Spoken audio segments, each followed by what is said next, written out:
This is Kenneth Yates with MMAabsolute.com, and we're here with Louis Smolka, who's coming off his win at the PXC 34 event in the Philippines.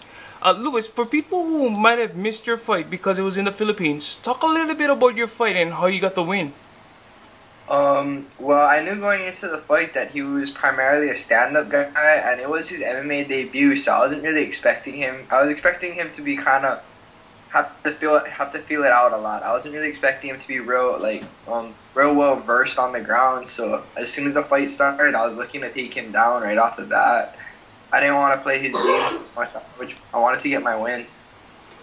And for you, going into this fight, did you have a lot of time to, find out about your opponent? I mean, because he was from Japan, so did you know a lot about him? Actually, I only found out about the fight on like 2 weeks' notice.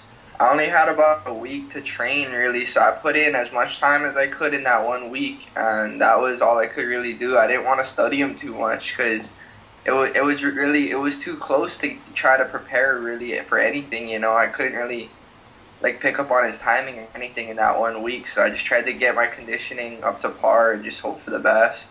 And for you, what was it like fighting in PXC compared to your recent fights here in Hawaii? It was new. I really had a blast out there just because it was in a different country and just, it felt real. It felt like I made it to the big time kind of, like I got flown to another country.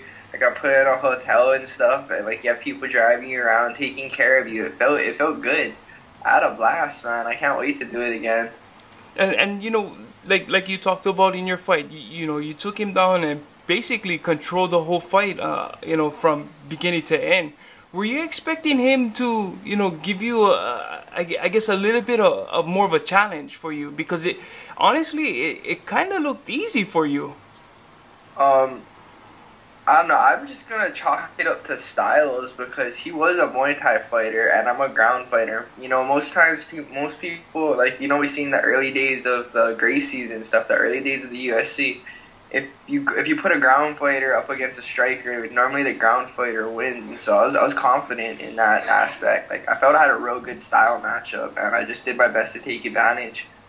So what's next for you? Is there, do you have any fights coming up, or is there anybody out there that you would like to fight?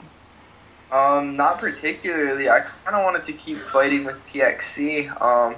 We were talking a little bit after the fight about me dropping to 125 because the weight cut for this fight really wasn't that bad. I was eating a lot right when we got there. I made weight pretty easy, so we were talking about me maybe dropping to 125. I was probably going to do a test cut and see how that went and try to figure it out from there. Maybe in a week or so, I was going to try to start that, see how that works. Well, Louis, thank you for your time and congratulations again. In closing, is there anything you would like to say to anybody that might be watching this, any shout-outs or anything like that? I would just like to thank PXC for giving me the opportunity, my team, 808 Top Team, Warhorse Strength, my strength and conditioning program, Russell Harris, Charles, my boxing coach, Uncle Ron, Auntie Kim, everybody. And I'd like to actually thank Max Holloway and Dustin Kimura who are out there with us. They made our trip real fun, getting to hang out with those guys. Yeah, so I'd just like to thank all of them. It was a good experience, and I hope I get to do it again.